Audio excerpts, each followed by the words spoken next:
Good morning, Micah 7 and 7 ladies. I joined the Micah 7 group last October when I was encouraged by Sister Kim Christian and Sister Pam White to join in on the Draw the Circle prayer devotion that we did.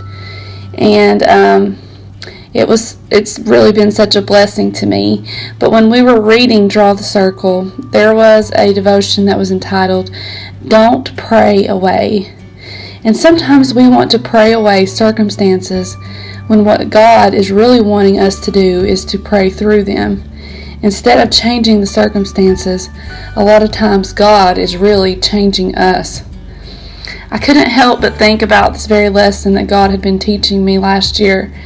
Some of the most rewarding and meaningful, fulfilling things I accomplished in the last year have come by sticking to the process.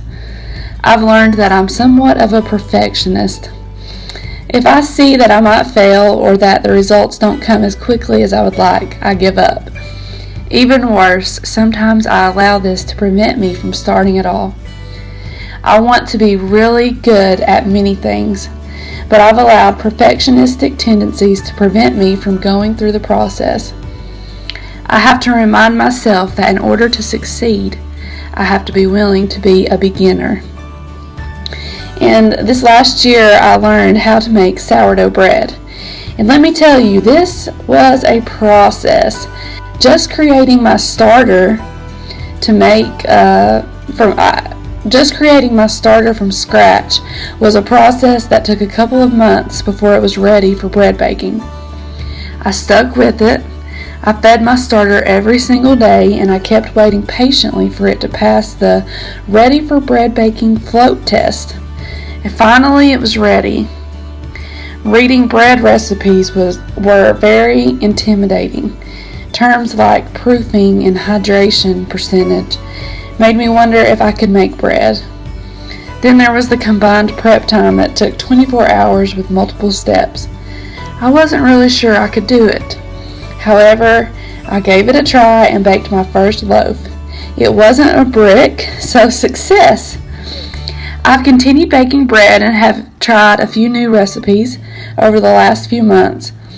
I'm getting better and better at it. The last loaf I made was the best so far. I'm learning something every time I bake a loaf. I'm consistent with my starter and keeping it alive. I'm trusting the process. The taste of that fresh, warm from the oven slice of bread is so much more rewarding, meaningful, and fulfilling than the store-bought slice. And it's also healthier. When I think about this in relation to prayer, many of the same principles apply. It's not always easy to keep praying and believing when I don't see immediate results. Sometimes I question God's recipe for success. Just like when my dough looks more like runny slop, I wonder how in the world it will make good bread. Sometimes I wonder how in the world God's purpose will be fulfilled in sticky situations. How in the world will God transform this into something good? Yet He always does. It's not my role to do the baking. It's the oven's job. And it's not my job to work the miracles. That's God's job. I just have to keep going through the process, mixing the ingredients, faith, trust, supplications, intercessions, etc. Mixing, waiting, shaping, and submitting them to the oven for baking. God's oven produces the best bread. Immediately answered prayers aren't always as rewarding, meaningful, and fulfilling. I think the process changes us. Every time we show up at our altar of prayer, and every time we see God move because of those prayers, it makes us confident in the process. We learn to trust that God will work it out for our good.